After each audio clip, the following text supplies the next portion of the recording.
Sure. I'm Mike Nelson. I'm the fire chief for the Shakopee Fire Department. At 6:01 p.m. last night, the Shakopee Fire Department was paged to an outside fire. Callers from nearby highways thought they saw brush burning in a wooded area off of the highway but couldn't identify what was being burned. Our first engine went en route at 6:02 p.m. and based off of CAD notes and additional caller information decided to upgrade this fire to a working structure fire and started a second alarm as well. Crews could see from many miles away a smoke column on the horizon. As our crews arrived on scene approximately 14 minutes later due to the long travel distance, we found a very large multi-story row of commercial buildings with approximately 20 occupancies. In that building, we estimated that 5 to 6 of them were on fire upon our arrival. Our crews immediately started defensive fire operations and exposure protection and started a third alarm for additional resources. Throughout the fire, we remained in the defensive position and worked to stop the fire from extending to the large end of the building where we had ultimately 15 more occupancies that went unburned.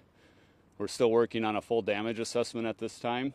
We believe, working with Renaissance Festival staff, that there was a loss of 6 buildings and probably 6 to 10 occupancies in there. The investigation is currently being led by the State Fire Marshal's Office in conjunction with the Shakopee Fire Department, with additional assistance from the ATF and the Sheriff's Office just because of the size of this project and the need for additional resources. We anticipate the investigation to go on for much of the next week. Throughout the fire, we had one minor firefighter injury who was hit by a hose early on in the process. He was quickly evaluated and did return to work during the fire. We had 36 different fire resources from 3 separate counties, and we estimate that equated to 86 total firefighters on scene. We did have some struggles with water supply throughout the incident. This is a non-watered area, meaning it's not hooked up to a municipal water supply. So we went to a fourth alarm for a tender group as well. This brought 9 tenders to the scene, all carrying 2,000 to 3,000 gallons of water. We do estimate at any given time throughout the firefighting process we were flowing in excess of 1,000 gallons a minute, so we were going through those tenders very quickly as we fought the fire. The Renaissance Festival is located back in a wooded area on gravel roads with minimal maintenance, and due to the rain we had difficult terrain conditions as well as mud that we were dealing with to get resources back here that contributed to some of our water supply issues. Again, at the end of the day, we believe we lost 6 structures, but did save 15 to 20 that were part of this entire strip of buildings, and were able to get out with 1 minor injury. Right, Chief, I mean, you could say, like, part of the story is, yes, the 6 buildings that were destroyed, but it seems like the bigger story is what wasn't touched. I mean, considering that everything here is made of wood, it's in an open area, all these things, how remarkable is it that there wasn't more damage?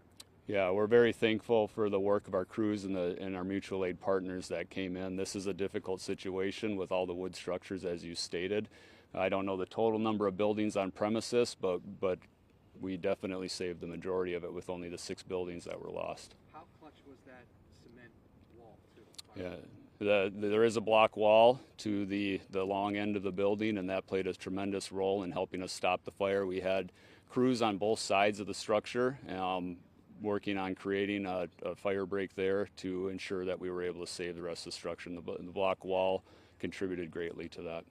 Can you talk about the potential origin of this fire? We are still working on the investigation and trying to eliminate possible ignition sources as a cause, but we do not have a determination at this time. Does lightning look like it's a possibility or a likelihood? It is possible. Doing a lightning report, I'm told that there were 4 lightning strikes within a mile of this location and 2 within a half mile. Lessons from this. I mean, you talked about how there's no municipal water source.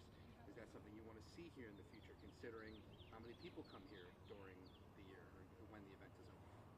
Yeah, the decision to implement a municipal water supply would be something done in conjunction with our local water utility as well as Renaissance Festival staff.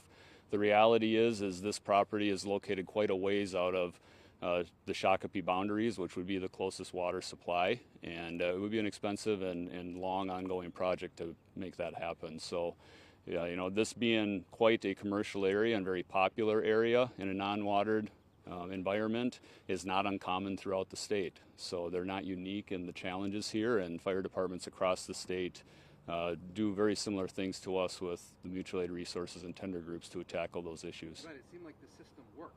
I mean, you had all these things come in. It wasn't like you were scrambling. You had a plan in place, like you almost that you prepared for something like this. Sure. Yep, we do pre-planning in the Renaissance Festival area to have some ideas. I won't deny we had some challenges. This is a little city of its own with not many of the advantages we have with named streets and everything. But we do pre-plan for fires in this situation. It's why our entire county has developed, not just here, but throughout the county and our other non-watered areas. It's why we've developed the tender group options, and that came in very useful for us yesterday. This may be a better question for the festival, but do we have plans or do we know like what's the next steps for the buildings that were impacted? Stephanie, you want to step up? Sure.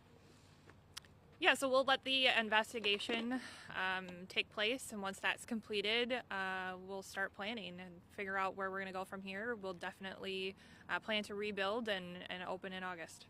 The comments that people were making overnight, it just kind of shows how much of a community that there is. I think even one person was like, oh, maybe they can like think of a backstory of how a dragon was here and that sort of thing. I mean, could you talk a little bit about like how special this community is?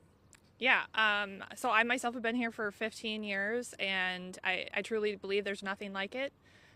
We have a fantastic community, a large group of people who just truly love the festival and want to be a part of it, and we love them, and we're excited to see everyone back and see what we make of the area that we're going to rebuild.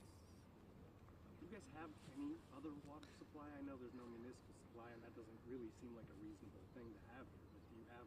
Yeah, we have water supply. There are wells on the property. We are in Minnesota, and so those wells are off during the winter, but absolutely during the festival they're on and available. Mm-hmm. Just you quickly for a layout.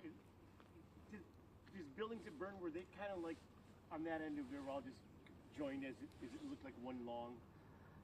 So it's 7 buildings and like 13 frontage.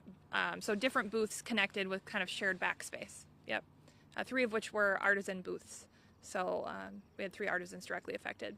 How many total buildings on the property? About 300. Would you be able to tell us the names of the businesses that were impacted? Not at this time. Do they know though? They do.